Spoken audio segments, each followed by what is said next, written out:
Hi, Troy Brown, team leader for the Bald Guy and team with eXp Realty. Talking to sellers primarily, okay? I get this inquiry as to fair market value versus assessed value versus replacement value and things of that nature. So with my real estate experience of over 21 years and having been in the insurance industry prior to that, I can definitely answer that question. So your assessed value, that's what your county will use to assess your property taxes. All right, that is not the value you want to sell your house for, not even close, okay?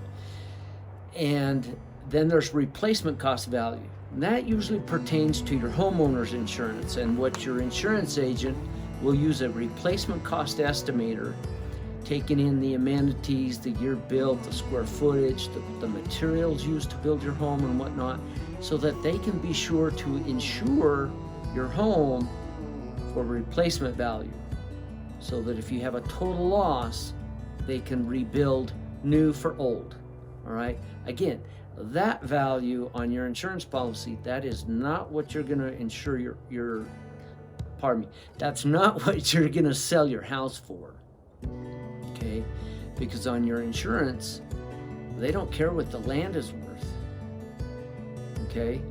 And in some instances, that value can be even overinflated as far as what your home is worth when it comes time to sell.